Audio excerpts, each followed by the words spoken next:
Welcome back to another video from FPL Take The Hit. Today we're doing a speed round of all our top points for game week 1 coming in. Let's crack it off with the Community Shield breakdown, mate. Sterling, Salah, what do you think? I think that it was an amazing game, and I think Sterling is finding his way into my team. Maybe we'll see what happens. Not convinced. He is going to be in your game week 1 squad, guaranteed. It's just not a guarantee. It's not. I mean, Salah, on the other hand, Salah is guaranteed. Lock him in, throw the key away. He's in my team. I mean, Salah's a lock. He looked electric in that game. He should have had a goal easily if Mr. Kyle Walker didn't save it off the line at the death.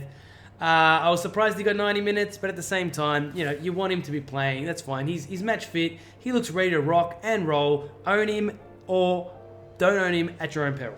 That's it. I want to talk about that Kyle Walker just clearance just real quick, man. Amazing, just ridiculous. Let's move forward. That was crazy. I just wanted to say it. Aguero warming the bench, didn't see a minute. Is he still on your team? Doesn't look like he's going to start on my game week 1 team, which I just did not see this. On a previous YouTube video, I was all day starting with him, but yeah, it doesn't look like it's going to happen anymore. Big Surge not making the cut. KDB couldn't make the 90, mate. He was cramped up in the 90th minute. Doesn't look fully match fit. Pep saying, yeah, he's going to have to manage KDB's minutes. Is KDB a lock in your team? I think KDB, not a lock, but I think that he could be a great value. You never know. He's on set pieces, he's on corners. He could really be a differential for a lot of players, but I know a lot of people are starting with him, but he could be special. I'm not going to rule out the potential of him. And What about yourself? Potential 200-point season, definitely. Can he match Sterling's points? No, he cannot. I think Sterling's going to definitely outpoint him by quite the margin. As a Sterling replacement, no. Alongside Sterling, could be overkill, could be stroke of genius. We will have to wait and see that. I think that starting with KDB over Sterling may not be a bad thing either. Just saying. Suicidal. Liverpool defence. Now, there's been a bit of an uproar. Liverpool defence, not keeping many cleans, conceded against City. They're not going to be playing City every week. What are you thinking? Like what you just said, I'm not going to be playing City every week. Liverpool defense, everyone seems to be a little bit scared at the moment because they've been poor in preseason. But we had 38 game weeks last season that they proved their point that we know what they can do. They were pretty good. They haven't lost anyone. The thing is that when you lose a player or something, it might make a bit of it, but they didn't lose anyone. They're only strengthened because they've got more experience. I say Liverpool defense all day. Yep. I'm definitely going to be owning 2. It's a toss-up for me between Virgil van Dijk and Trent Alexander-Arnold. Which one of the 3 names I will own? Robertson's an absolute lock in my team, and I will go down to the wire on one of the other 2. Robbo. Yeah, 100%. Yeah, for me, TAA Robbo for me. Easy. Laporte and Sané's injuries. Sané could be off to Munich as well. Oh, up the timer. All right, we'll have to leave that for another one. Let's move on. Maguire, we're only doing 3 minutes for that one. Now we're going to move on to Maguire and Manchester United. We've got 1 minute to chat about them. Maguire to steady the ship at the defensive line at United. Thoughts? I think that why not? I think Maguire with De Gea behind him. AWB just signed Bissaka. Yeah, Lindelof been in good form. Luke Shaw's been good. Yeah, I feel like they can turn into a really good defensive unit once again. What about you? I'm not looking at them to start with. I think they're definitely going to concede game week 1 against Chelsea. I think it will definitely tighten them up at the back. I think Wan-Bissaka is an absolute beast, and he's definitely going to marshal everything down that right wing back. Moving straight on to Marshall matters. Does Marshall matter? For me, it's a big bad no. Marshall does not matter. I think Marshall can matter, definitely. I think there's no doubt about it. He's someone that can be playing out of position as a striker as well. We don't know where OGS is going to start him. We've seen that he only his maximum minutes he's ever played in the Premier League it's pretty low. So if he can establish himself in this team, he could be a real asset for your team. Okay then, let's moving on to Arsenal. Premium Pepe. Now, Pepe has joined the fold at Arsenal. An Arsenal team that really needs a defender, so they sign a midfielder. Pepe, he's going to look dangerous going forward, guaranteed. Arsenal unit going to need to score a lot of goals because they're going to concede a lot of goals. Best form of defense is attack, huh? That's it. Attack from the back, yeah. They're in trouble. Got to say though, Pepe, great season last season in League One in France. I think that for 9.5, it could be a really good player to own. I don't know. Are you actually looking at him at all? I'm not looking at any Arsenal player, especially not the back, especially not the overpriced Leno, who should be priced at 4 million. Pepe at 9.5, too expensive. Lacazette 9.5, too expensive. Aubameyang, if I didn't want to own one of Salah or Sterling, I probably would have owned Aubameyang. Really? The Golden Boot winner, huh? Oh, yeah. Yeah, he could be something special. But yeah, Pepe, I still go back to Pepe. You never know, mate. He could be really dangerous cutting in from that wing. Okay. All right, then. Moving on to the boys in blue, my boys, the Chelsea boys. Lampard has taken the reins. Barkley or Tammy Abraham, they're the two that we're looking at for our teams. What are you thinking? Yeah, I think Barkley could be an absolute steal for 6 million, especially if he gets the starting roles, the number 10 on penalties. Free kicks, maybe. What? Yeah, 6 million. That's a great price for a number 10 role at Chelsea. But is Barkley a trap? He was a bit of a trap last season. He was a bit of a trap last season. He might not be. I think it's another wait and see. Let's see. Hopefully, Lamps gives us something in the press conference. Please, mate, yeah. give us something. Hopefully, Lamps likes to play Barkley because definitely Sarri did not. Tammy Abraham, I think he's our best striker personally at Chelsea. I'm hoping that he starts game week 1 because I want him in my team. He's a great striker. Scored 20 plus goals in the championship last season. I'd love to own him. 7 million steal. Least experience of the three of Giroud and Batshuayi, but I think that he got a lot of goals last season for Villa. So yeah, you never know. All right, Honey Potting, Harry Kane or Lucas Moura. There's a big question on everyone's lips. Should we own Harry Kane? Should we fear Kane? Ooh, definitely fear Kane, man. 11 million value. He could be something special. He could explode against Villa. Can you imagine he gets a hat-trick in the first game week?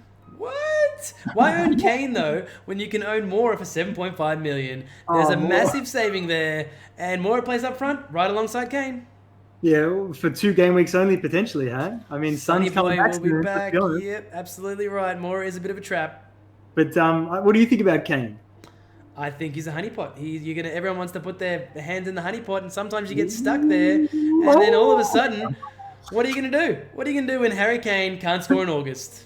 Oh, look, that August thing, that's the only thing that puts doubt. Because it's just crazy. It keeps happening. He's got to change it eventually. I think I started with him last year. Have I learned my lesson? I'm not sure about that. Oh, lucky. Saved by the bell. Saved by the bell. Moving straight along to Everton. Now the Everton defense, everyone's up in arms on Twitter everywhere. Idrissa Gueye's gone, PSG. Zuma's probably going to stay at Chelsea. Can we still own an Everton defender? Why not? Yes, definitely. Digne, hey, 6 million. He could be assisting crazily. He could be scoring crazily. This guy could be a really good pick. But for me, he's a bit overpriced. But you never know, man. I mean, he was your boy last season. You still got him? Absolutely. He created the most chances of any defender in the league, which is a big deal. And he's going to have the moisture up front, converting those chances for him. Moise Kean has joined the fold. The 19-year-old dynamo from Italy. Mate, you know more about him than me. Man, he could be dynamic. He's 7 goals only last season, but still a lot of potential. Played for Italy 3 times, scored twice. This kid could be something special if given the chance from the get-go. But I think that Calvert-Lewin might start initially, but Sigurdsson with moisture in front of him could be special. That could be a good team. Sounds like Calvert-Lewin is on the junk pile. Moving right along, the Vardy bus is coming, but is Perez going to challenge? Now, Vardy up front for this attacking Leicester side. I can see him doing some absolute damage. Priced at 9 million, not for me. Yeah, look, I think Vardy could be really good value at 9 million, even though he's overpriced again for me. But with players like Perez, Tielemans, Maddison, you just never know. They could be assisting. They could be a really attacking unit. Food for thought for us for the future anyway. And what about Perez? Your thoughts on mate? Vardy's partner in crime. He's going to be playing out of position as a striker.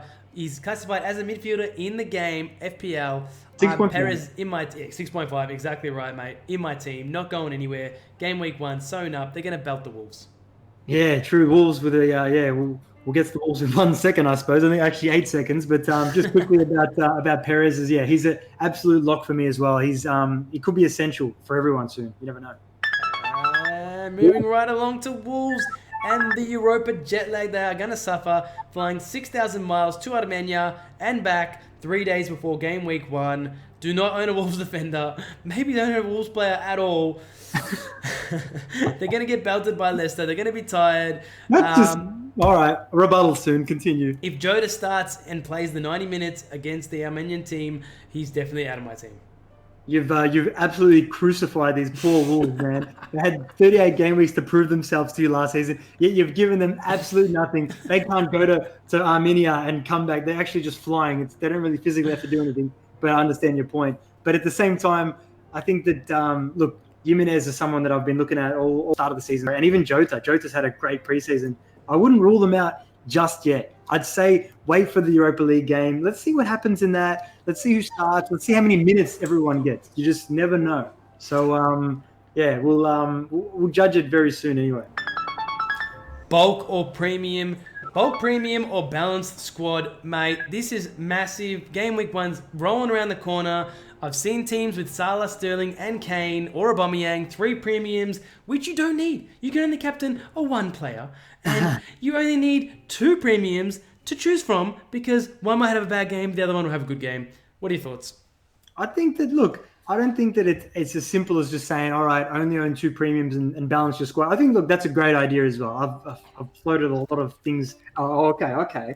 But at the same time, if you bulk premium, as long as you've got value players like someone like Perez, then I think that it can make sense. But as long as you truly feel that they're value players, because if they're not, if you're like, oh yeah, Dendonka's such great value to start in my team 4-5, then I guess you're kidding yourself a little bit. But if you're realistic about it, like say for example, you got Perez at 6'5", Barkley at 6. If Barkley turns into be this special thing, all of a sudden it enables you to have this this bulk premium squad. So I'm not going to rule it out at all.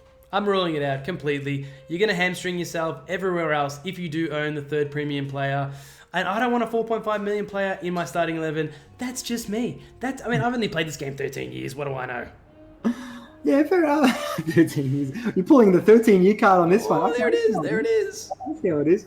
But I'm not too sure if you need to go full bulk premium, to be honest. Two probably is enough at the moment, but the balanced squad is the better option probably for me as well at this moment.